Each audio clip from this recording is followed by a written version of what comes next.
Alrighty. All right, you guys, without further ado, please allow me to introduce to you all Mother. This is my mother. You guys, give a shout out to Pastor Woda. I am so excited to be here. You just don't know. She is very, very extra excited. Sincerely, look at her all proud. She's like, I'm gonna wear this to the Oscars. So look at you. Oscars, that's right. Remember me saying that. We will make it there. If your mama ain't your biggest fan, you losing. I'm gonna tell you that right now. Thank you so much for being on the Pretty Nerd Time Machine. There is no way I was going to birth my show without having my very first guest being a woman that birthed me. Oh my gosh. I'm so excited. Thanks so much for being on the show. So what I require of all my guests, she didn't know this, y'all. Look at her face.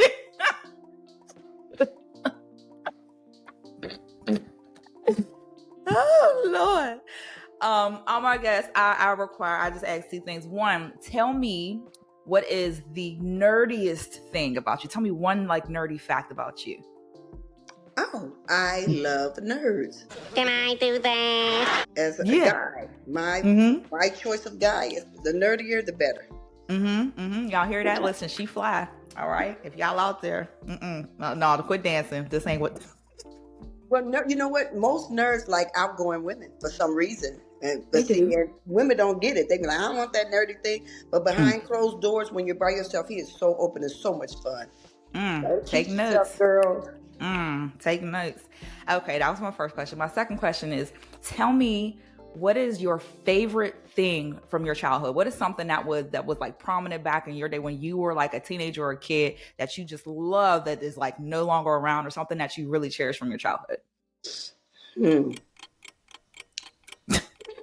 It's a good question. I know. That is a very good question because I had a very interesting childhood. I almost didn't have one. I was, I did a lot of stuff early.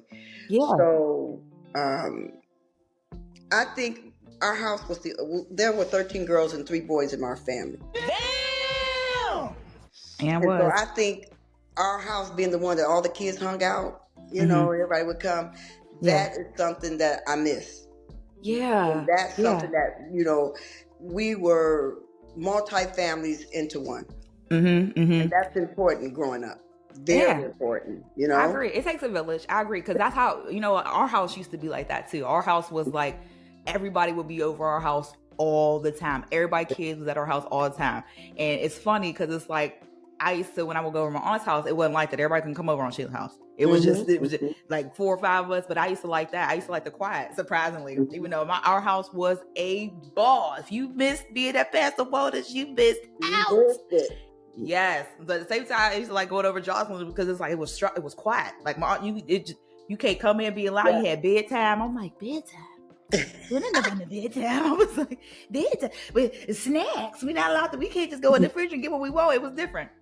But everybody's childhood is a little different, I guess. So that's also, thanks for sharing that with us. So the topic of this very first episode is my mother. It was titled, I wanted to title it Mother Knows Best, I think. And so I wanted to know, in your opinion, who was, you feel like the epitome of like the best TV moms, like from back in the day? Out of everybody you could think of, who was like one of the like the top tier, or who was your favorite? So that's 2 different questions. Who was the best to you, and then who was your favorite? Because I have my opinions. Okay, so back in my day, to be honest with you, there weren't a lot of us back then as TV moms. Once the Cosbys and Good Times, what they first gave us was Good Time, where she was a praying and we're gonna make it. Terrible. Right. Now, then the Jefferson moving on up, so we really getting there. I would say I liked the mom on Good Time because she did teach about prayer and keeping your family together. But when she had the fight on that one with Michael, she had a bat and told him she'd tear them all up. So she showed a variety of it. I hate that it was under those circumstances. My favorite was Claire Hustable because that showed us coming out. We are able to be lawyers. We are able to have a good time with our family and still, be who we were. Yeah, she would say, anytime, anyway, she would get with you if necessary. So, if I had to choose any moms, it would be those 2. See, I'm trying to think. My favorite, surprisingly, my favorite mom would probably have to be Rochelle off Everybody Hate Chris. I love, because even in the midst of them struggling, them go, yeah, I don't need, my man got 2 jobs. Listen, she absolutely, she loved on her kids, even if it was tough love. That's one thing. Like, her kids knew, you can't do this, because mom will put her foot all the way. Doctor, is he gonna be okay? Well, I think we'll be able to get it out, but you won't be able to wear that shoe again. Okay, there was one episode they had like the X-ray, the picture, like, yeah, ma'am, you're not gonna get that shoe back. We can get the shoe out, but you ain't gonna be able to wear that again. You know, I like that it was. And I guess she got around me and you, because I'm like, my mom didn't play that shit, and neither did she. Like, don't let my mom fool y'all. Y'all see her on here being cute and pass the Rhoda. Let me tell you right now, pass the Rhoda will beat your ass the Rhoda. Now let me. And still look like Patty LaBelle doing it. Okay, don't let her fool you. That's right. Rochelle was definitely my fave, because I thought, I mean, it was just funny and relatable. If I had to say who was the best, it would probably be Claire. It would probably be Claire Huxtable, because again, I like that she was like the epitome of just, oh my goodness, she was her own person, but she was also a very good wife. She was also a very good mother, because you're like, you're not just gonna come up in here thinking you're gonna do whatever. Right. Okay. She would tell you about yourself, your boyfriend about himself, whoever you thought you think you've grown fine. You could just take this and go on back to wherever you think you came from. Right. Okay. And I love the structure of that. So she would probably be the best in my opinion. I think the best mom though is mine, because I know that's right. That is so true. If only you knew. Listen, my mom the GOAT for real. Like, I feel like a lot of y'all can't compare. I ain't gonna hold you, okay? Like, my mom, she is, oh man, look at her. She's like, yeah, tell them, shorty. Look at her. My mom, she got it going on. I feel like my mom, she pray for you, go to bat for you, will embarrass you if need be, but it's all, I mean, tough love, real love. You know what I mean? I feel like my mom is the epitome of growth and elegance and all those amazing things. And my mom's funny as heck. Please. So you think your mom funny? My mom funny. She real funny when she. Go ahead. I'm sorry. No. You're fine. It's funny when she pop up at that school unannounced. Did you ever have a? Did your mom popped up? Granny popped up at the school one time, didn't she? You said when she was. She did it for my younger brother Ray, but we got it before we went to school. So if the teachers back then, the teacher would write a note of what you did that day and pin it on you. This note won't make it this year. So you had to go home, and when you showed up, you got this note on you. So either it's going to say something great. Why would y'all come home with the note on you though? Because even if we came with the hole where the pin was, my mama with X-ray vision. Either that's a hole from a pen or you smoking weed, and either way, girl, please, I'm weak. Yeah, that's funny. Yeah, my mom didn't play, so she dealt with us. We had a fear in her so much that we knew. And then you had the note on the way home. Somebody would be like, as you're passing the neighbors, because they knew that's it. That's it. You know. And whereas kids went to school to show a little something on them, we had weps from the, being rich. So you would go in your class and the teacher would say, I know you're going to have a good week. See, I don't even know if I would have been able to survive the 76. Then no, send me home. Just, I won't be homeschooled. Because no ma'am. I don't know, it's different. It's different now. The teachers were allowed to paddle you right in front of the class.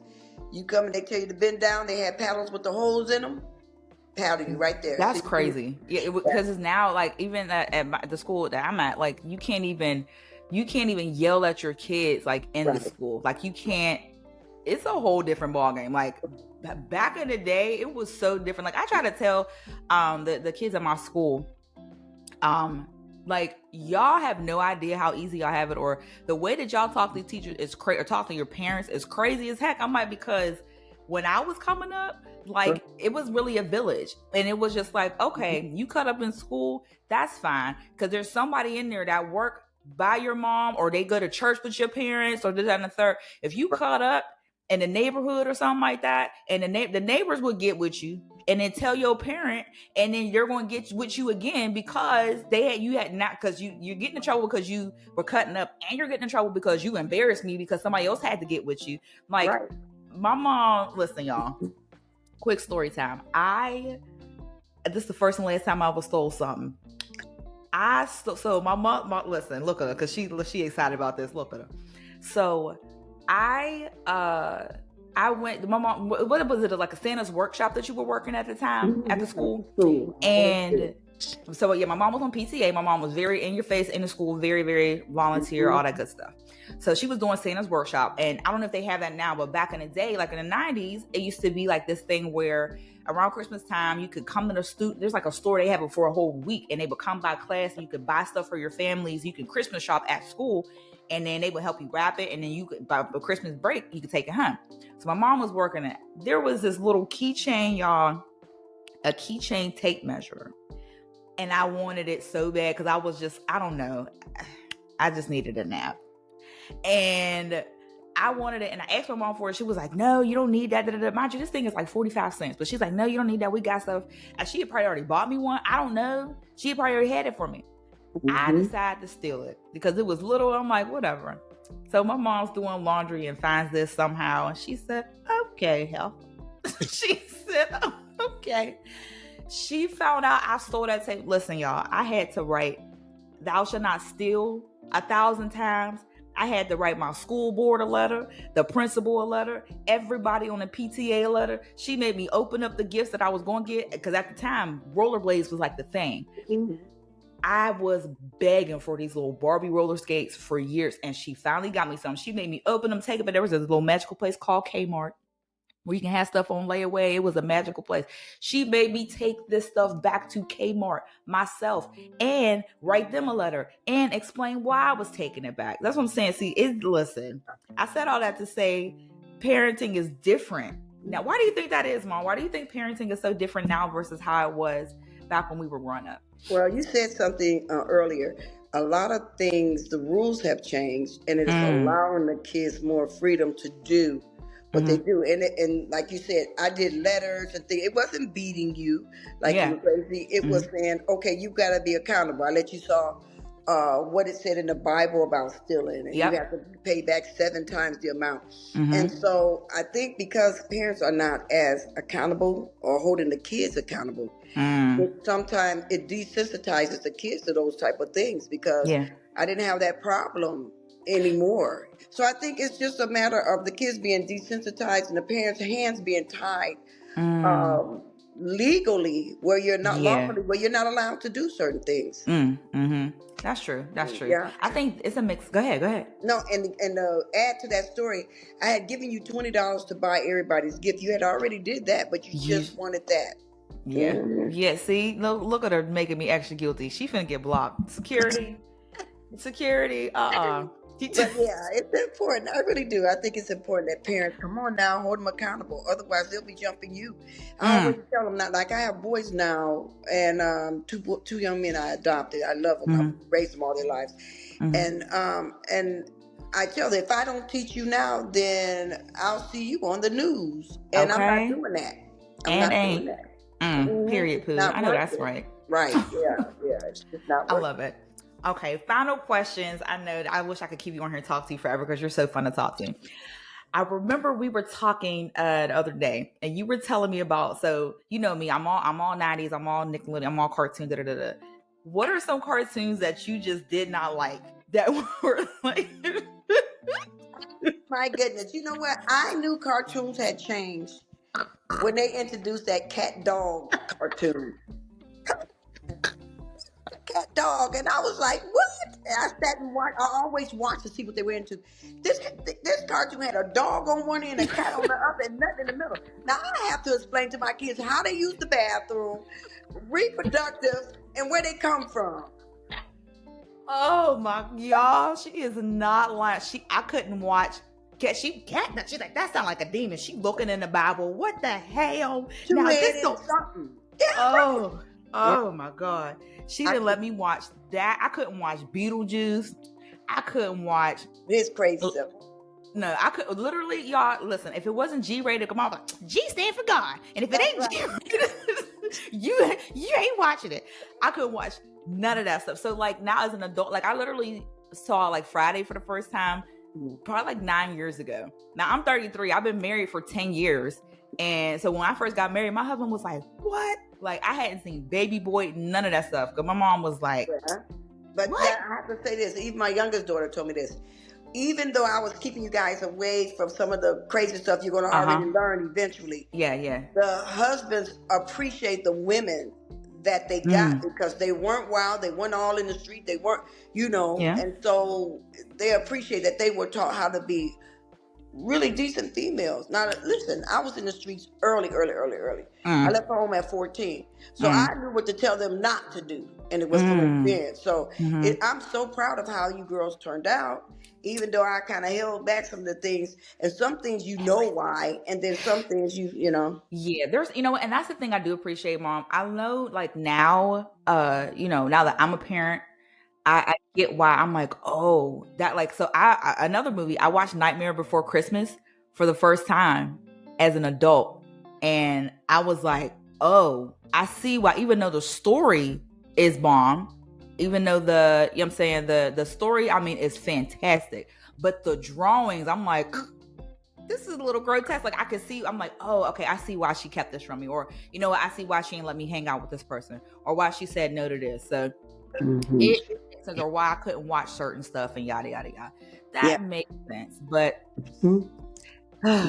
it's important to me. And so even though people always told me I had you all sheltered, it protected you from a lot of things. I had to.